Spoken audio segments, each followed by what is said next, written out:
Executive Director of the White House Initiative on Black Colleges and Universities, Jonathan Holyfield.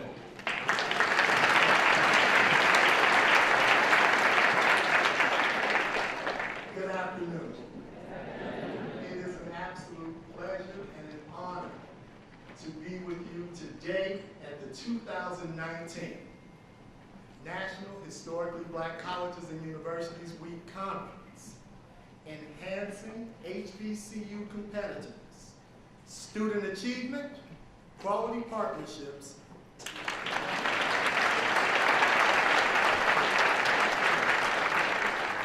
you have made this an historic event, and you should be proud of the passion, energy, intellect, contributions you have made to the furthering of our colleges and universities and of our nation. Thank you. As you know, we have a special guest. I am not bringing you the special guest, but I am bringing you a personal friend.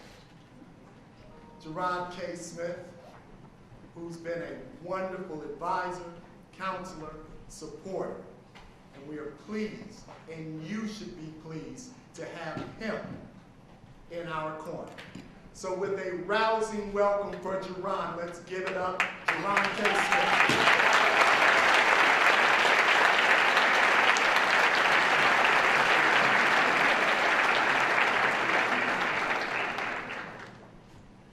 Thanks so much, Jonathan, for all of your tireless work for HBCUs. We really appreciate the work that you've done on this wonderful conference. I also want to thank Secretary DeVos for her leadership and helping us land this convening. And I really want to thank all the individuals that's in this room, leaders, presidents, professors, administrators, people who have a tireless commitment to the success of the HBCU community. Lastly, I want to say thank you to my beloved alma mater, Howard University.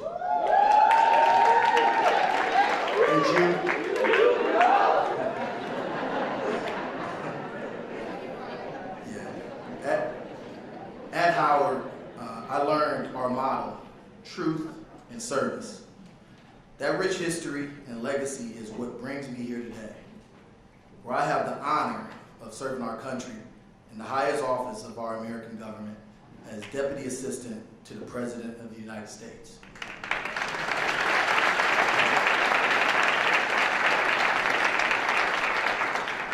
Today, I would like to tell you what I know to be true about President Trump.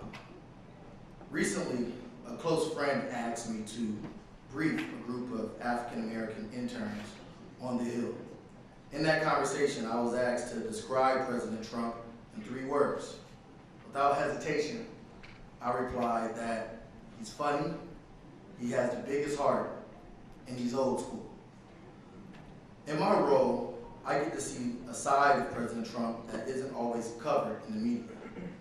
I see a person who loves this country, and who loves our people. The president did not run on helping HBCUs or helping the imprisoned, but he did promise to help the forgotten community, which I have witnessed him do time and time again. For example, I was on a team that was working on passing the First Step Act. The First Step Act, which addressed unfair sentencing disparities and created a new federal prison system that focuses on giving prisoners the skills they need to reduce their risk of going back to prison. While working on the First Step Act for the president, there were individuals that mentioned that criminal justice reform could aid in winning over African American voters. But the president replied that he wasn't doing this to win votes. He was doing it because he knew it was the right thing to do. That's service. I can also confidently say that it was President Trump who worked closely with Senator Mitch McConnell to secure time on the floor, which gave us the opportunity to get this bill passed. Since then, more than 1,000 African-American men and women have come home from prison, and because of the First Step Act, thousands more will be a part of a new federal prison system that will give them the tools and skills they need to be productive members of society. President Trump has also worked to bring new investments to our most distressed communities through qualified opportunity zones. Under the President's leadership, we created the White House Opportunity and Revitalization Council, which includes over 16 different federal agencies tasked with delivering community development tools such as funding for education and workforce, economic development, entrepreneurship, and safe communities into these designated opportunity zones.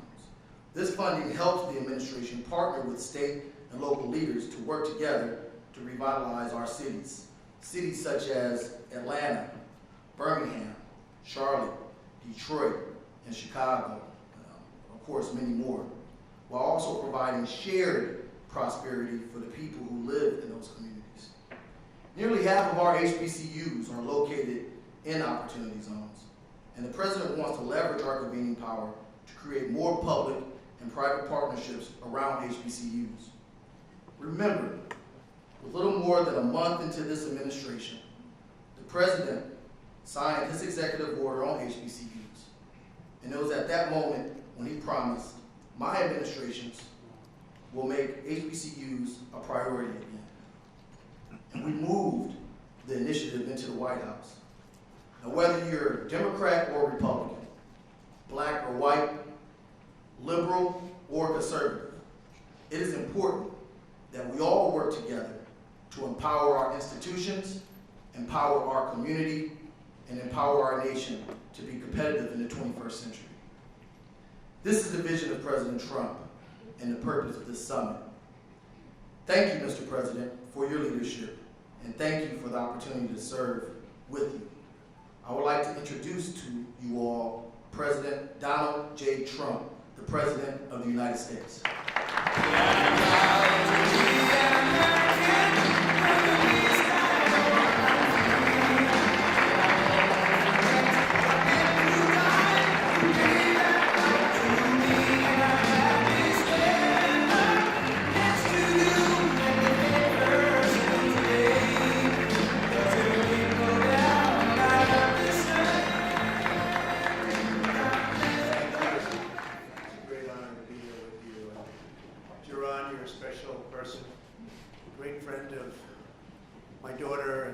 Son-in-law, and he's done an incredible job.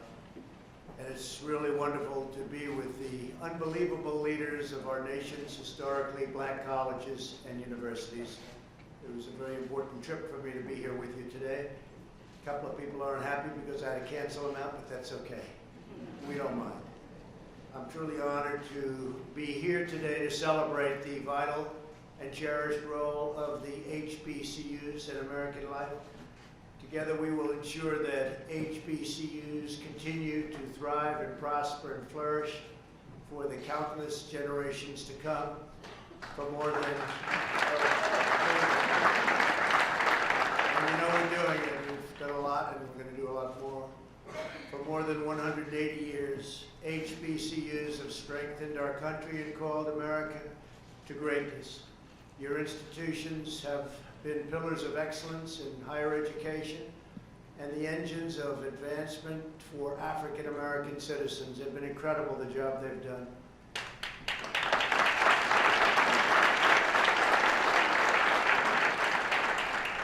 You have shaped American leaders, trained American legends, pioneered American innovations, empowered American workers, built American communities, and you've made all of America very proud of you and the job you've done and all of those great students that have learned so much from your wisdom. Thank you very much. This nation owes a profound and enduring debt of gratitude to its HBCUs.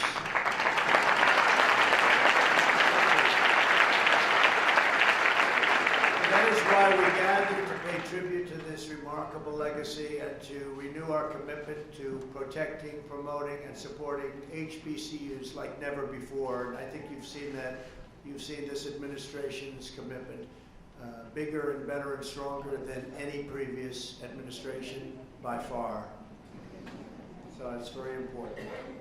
My administration is determined to fight for you and the noble institutions you represent each and every day. We're grateful to be joined this afternoon by a tireless supporter of HBCU Secretary Betsy DeVos, who's in the audience sometime. Thank you, Betsy. Thank you. I also want to recognize our terrific Executive Director of the White House HBCUs Initiative, Jonathan Holyfield.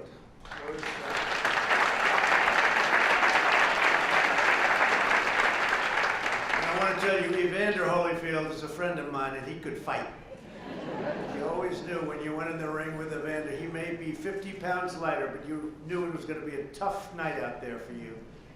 But it was something.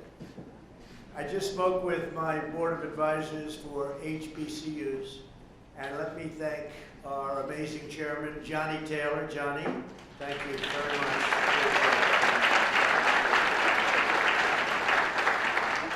And also our board member here today, and we have a few of them, Aminta Bro. Aminta, thank you. Phyllis Dawkins. Phyllis, thank you. Great job, Phyllis. Rodney Ellis. Rodney, thank you. Thank you very much, Rodney. Marshall Grigsby. Thank you, Marshall. Thank you. Nicholas Justice. Thank you. Ronald Johnson. Thanks, Ronald. Thank you. Harold Martin. Thank you, Harold. Bernard Milano. Connie Rath and Billy Hawkins. Thank you. Thank you all. And Billy, I will always remember the Talladega Marching Band in my inaugural parade. That was something. You topped them all. That's a great group. Thank you very much. They were fantastic. This afternoon, we are also thrilled to be joined by more than 40 students who were selected as the 2019 White House HBCU Competitiveness Scholars. Would you please stand so that we can congratulate you and applaud?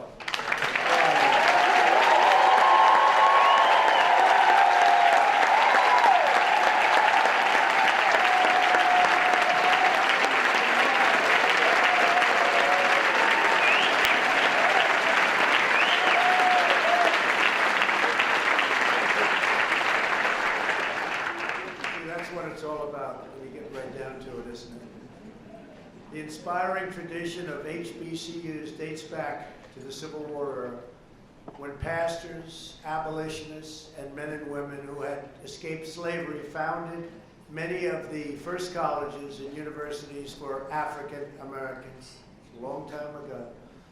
In 1861, a free African American woman, Mary Peake, taught 20 students under an oak tree near Union Base in Virginia. That tree still stands tall and mighty on the campus of Hampton University.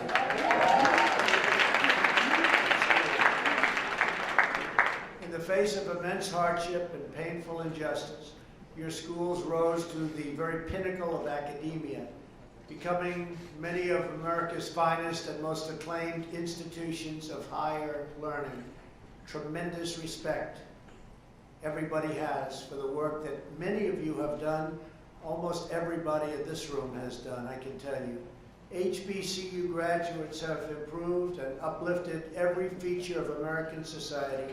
From your halls came great Americans like Booker T. Washington, Rosa Parks, Ida B. Wells, Supreme Court Justice Thurgood Marshall, NASA mathematician Katherine Johnson, acclaimed inventor Lonnie Johnson, Air Force General Daniel James Jr., NFL Hall of Famer Jerry Rice, and legendary coach Eddie Robinson. Eddie Robinson was a good coach. I think Eddie Robinson won more games than anybody. Is that true? Is that true? I think so. And by the way, we have Scott Turner, speaking about good football players. Where's Scott? He's leading such a great charge with the opportunity zones. Thank you, Scott. He's a great gentleman. He works so hard because he's all over the place. I said, where's Scott today? He's at about 6 cities at one time. And the opportunity zones have really caught on. Been incredible. Thank you, Scott. During World War II, Tuskegee University trained the young Americans who would become the legendary Tuskegee Airmen. That was a great group of people. Reverend Martin Luther King Jr. graduated from Morehouse College. That's great. And African-American students helped plan the Montgomery bus boycott in the basement of another HBCU, Alabama State University. Our historically black colleges and universities have always challenged our nation to be better and braver, to do what is right, to dream bigger, aim higher, and always be bolder in pursuit of what is just, decent, and true. HBCUs represent only 3% of America's higher education institutions. You get graduates, 80%, think of that, 80% of African-American judges, 40% African-American engineers, and more than 50% of African-American doctors. That's an incredible statement, from 3% overall to 50% and more. That's an incredible statistic. It's an incredible achievement. My administration is deeply devoted to advancing this amazing legacy of success, commitment, and contribution to our nation. You have never stopped working to improve this country, and you deserve a government. You have to just keep going. You really do deserve a government that never stops working for you, and you never stop working for it. You're amazing people in this room, incredible people, and I congratulate you for it.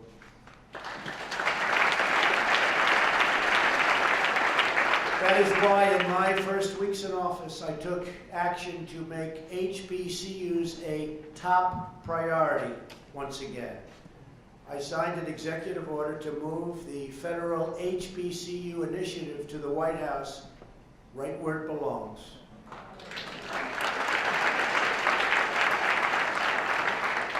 Over the past 2.5 years, we have listened and learned from you, and we have taken very, very major action. I think you know that. I signed legislation to increase federal funding for HBCUs by a record 13%. That was the highest ever done.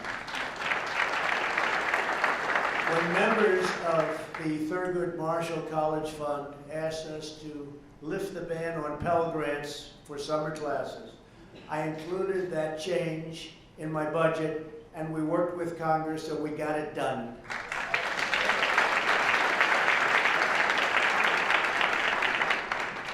And you know, we had a little opposition to getting that done, I must tell you, but we got it done. In the fall of 2017, we met with leaders of HBCUs devastated by Hurricane Katrina, Dillard University, Southern University at New Orleans, Tougaloo College, Xavier University of Louisiana, and less than a year later, my administration took action to fully forgive their disaster loans so these colleges could get out of debt and back to their critical mission of educating our nation's future leaders, and truly great leaders they will be. So congratulations.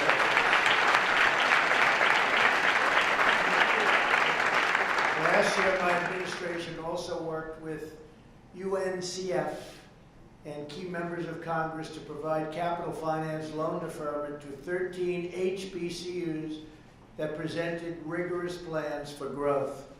In total, over the last 2.5 years, through the capital financing program, we have provided more than $500 million in loans to HBCUs.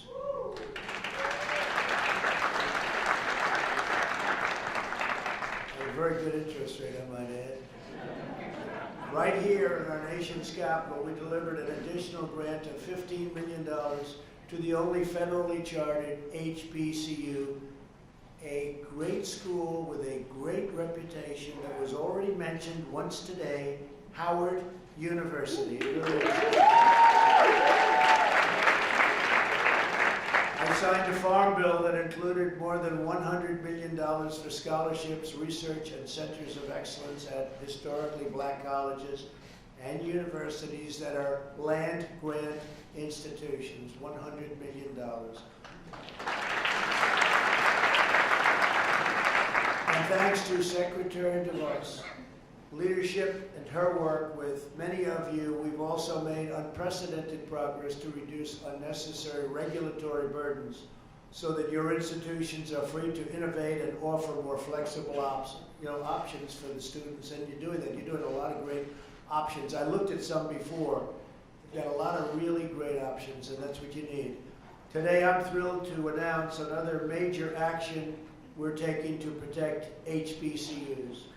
Previously, federal law restricted more than 40 faith-based HBCUs and seminaries from fully accessing federal support for capital improvement projects. This meant that your faith-based institutions, which have made such extraordinary contributions to America, were unfairly punished for their religious beliefs. Did we know that? Did everybody know that? Because that was not good. This week, our Department of Justice has published an opinion declaring such discriminatory restrictions as unconstitutional.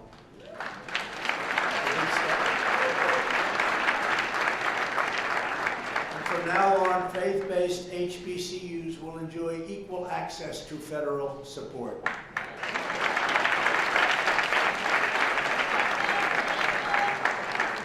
When I came into office, I directed the entire federal government to develop a strategy to support historically black colleges and universities. Today, 32 federal departments and agencies have released statements of priority that are helping your institutions receive resources and support that you deserve. To give just a few examples, NASA is expanding outreach to HBCU students who want to become scientists, engineers, and even astronauts. I don't know about the astronaut. I don't want to be an astronaut. How about you? Does anybody want to be an astronaut? I don't see too many. I see one. There's one brave person over there. That's pretty great, though. But what we've done there is terrific. And for those that do want to be an astronaut and those other wonderful things, it's now possible. The Departments of Labor and Education are working with HBCUs to increase apprenticeship opportunities. Our federal budget also prioritizes HBCUs in our plan to give more students access to state-of-the-art training in high-demand fields such as science, technology, engineering, and math. We want to help each student have the experience they need to get a tremendous job, enjoy a rewarding career, and join our great national effort to rebuild America. That's what we're doing. The fierce dedication to strengthening HBCUs is a core part of my administration's unwavering focus on the project of national renewal. We are working every day to make decisive decisions so that we can really avoid many of the failures of the past. There have been so many failures. It just didn't work. And a lot of that's been our government's fault. They didn't allow it to work.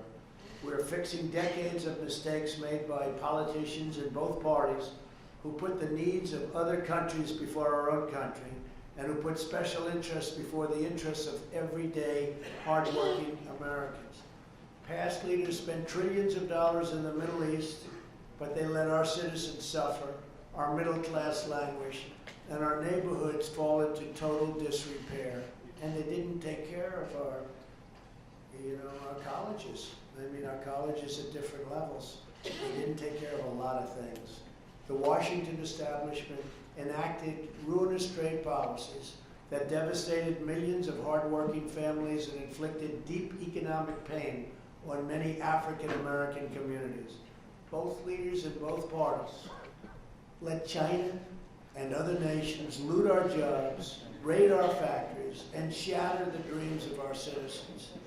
China would take out of our country more than $500 billion a year for many years and steal our intellectual property. Things are much different today. More than 500,000 African Americans lost good-paying manufacturing jobs after a twin disasters of NAFTA and China's entrance into the WTO, that's the World Trade Organization. That was when it all began to happen. These were not good deals. You're going to all make better deals than that. You have to promise me when you're up here someday, one of you or two of you or three of you, at different times, of course. You'll be up here. We don't do any tries over here, right? But you'll be at different times, but you'll do much better than the past. But under this administration, the era of economic surrender is over. We're bringing back our jobs, we're bringing back our wealth, and we're bringing back our dignity. The stock market is getting ready, it seems, to hit the 118th day. We have had 118 records where we hit the highest point.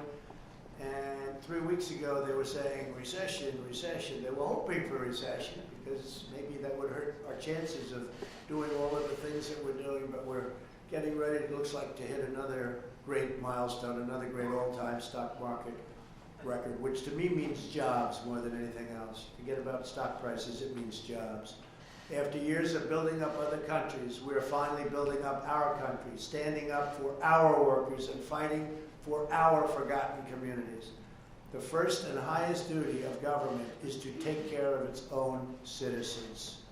African Americans built this nation through generations of blood, sweat, and tears. And you, like all of our citizens, are entitled to a government that puts your needs, your interests, and your families first.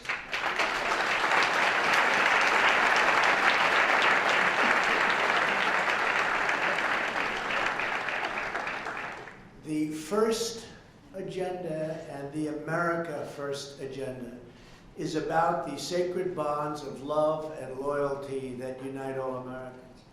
That is why we're joining forces with HBCUs to invest in the workforce of the future.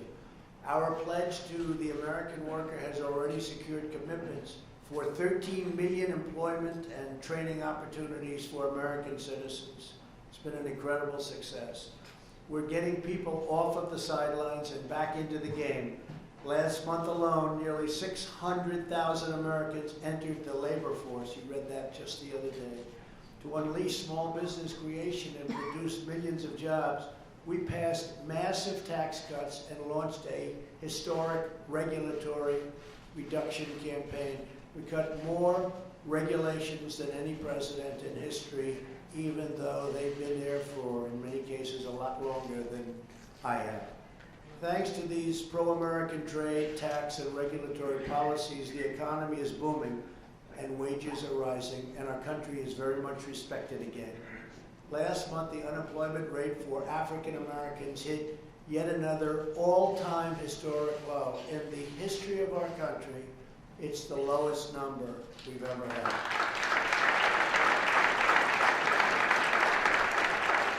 And this is very exciting, especially for the folks in the room and those young folks over there that are so great and so smart. African American youth unemployment has reached the lowest rate ever recorded in the history of our country. So in other words, it's a good time to be looking for a job, right? You picked the right time. For the first time ever, most new hires are minorities and predominantly women. So that's a big statement. Most are minorities and women. The African American poverty rate also reached a new record low in the history of our country, the lowest poverty rate. We are,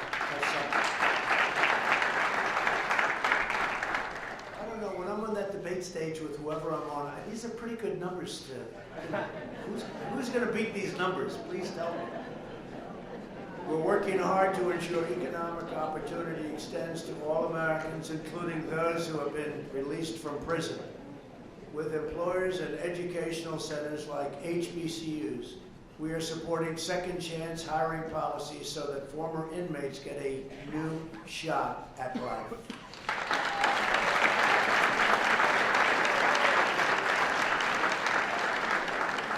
proud of this. I have to say that it's never been like this before. There's never been anything where you get out of prison and they weren't able to find jobs. They had that stigma. They weren't able to find a job. Nobody would hire them. And today, a lot of it has to do with the fact that the employment numbers are just about record low for our country. And it's been incredible. The success has been incredible. And the quality has been incredible. So many employers are saying, I wish I knew about this. I would have started it years ago. So it's been an incredible time. And there's never been a time like it as far as people getting out of prison and getting a real shot at life. So we're very proud of that. This is just one more way that we live by those two simple and really crucial rules. Buy American and hire American. For this reason, we are also pursuing immigration reforms to protect jobs and wages for American workers, especially those who have been left behind. We're fighting to give every parent of every student access to school choice because no American child deserves to be trapped in a failing school. To remedy unfair sentencing laws that disproportionately hurt African Americans, last year I proudly signed groundbreaking criminal justice reform into law, a bipartisan First Step Act. So we signed that just recently. We were never able to get it, and we got it. We've taken historic action to confront the opioid crisis, and last year our nation saw the first decline in drug overdose deaths in more than 30 years. My administration has such a big thing, such a problem for our country, and such a problem for countries all over the world. It's a tremendous problem, the drug problem. My administration has also launched an unprecedented campaign to spur investment and revitalization in our country's most underserved communities. Under this vital initiative, America's governors have designated nearly 9,000 communities as opportunity zones, and that's where Scott has been so incredible. About half of all of the HBCUs are located in these opportunity zones. Scott, come up here for a second. Just come up. This guy is so unbelievable. He's so unbelievable, the job he's doing. I only asked, do you sleep? But they asked me that question too. Do you sleep? He sleeps, I think, maybe less than I do. Come on up, Scott.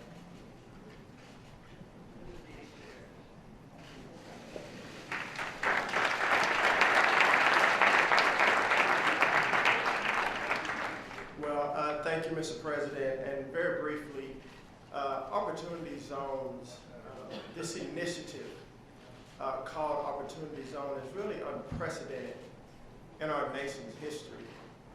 You take private capital and you partner it with public investment to bring about real revitalization and transformation in our communities. And it's unique because it's not just economic development, it's community development. See, poverty, it has no favor. Poverty is in the black community, it's in the white community, it's urban, it's rural, it's tribal, it's suburban. We've been to 38 cities in the last 15 weeks. And I've seen some of the worst cities in our country, from coast to coast, tip to tip, and even in the heartland. And one thing I've learned is that poverty does not care what you look like. It doesn't care where you come from. But I've had an old saying that I like to teach my son: we fight fire with fire. The name of this council is the White House Opportunity and Revitalization Council.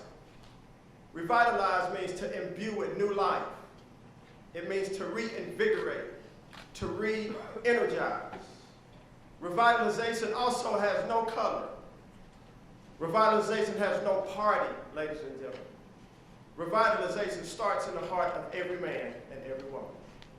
And our goal here, our mission, and thank President Trump and his administration for the courage and the vision for this. Our mission is, yes, it's job creation, it's new businesses, it's housing, but it is the eradication of poverty in our nation, a systemic problem that has crippled this nation for a long time. But we're here and we need all of you. We spoke to the HBCU Conference yesterday, we need everyone in this room, one, to pray for our leadership, to pray what we're doing, and number two, see how you can get involved to bring about revitalization where you live. Doesn't matter, black, white, Democrat, Republican, doesn't matter.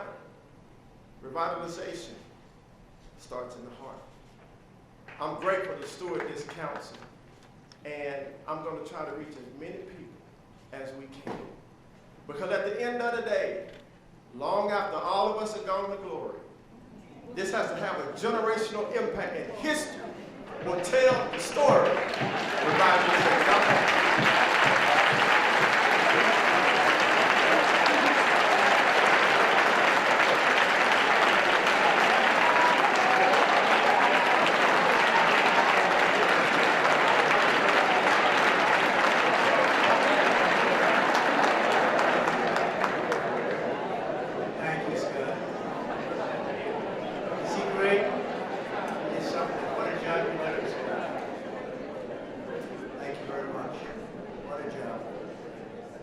I know that each and every one of you shares the same commitment to improving our communities and building a future of limitless opportunity.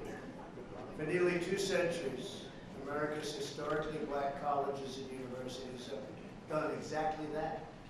You've empowered millions of students to thrive in their careers, start a business, own a home, and raise proud, strong, and loving families. That is your magnificent legacy, and that is the mission we are determined to help you carry on. We're right by your side.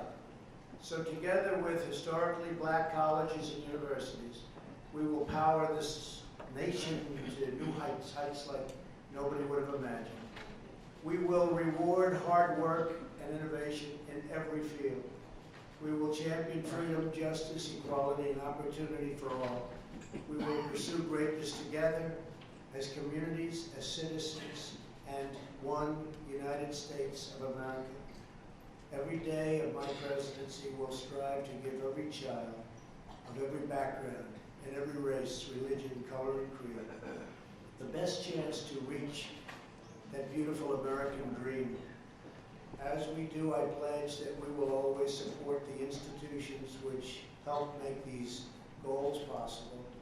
Our nation's wonderful HBCUs. We will never let you down, and we will never stop fighting for you. And I just want to thank everybody for being here today. It's a great honor. God bless you, and God bless America.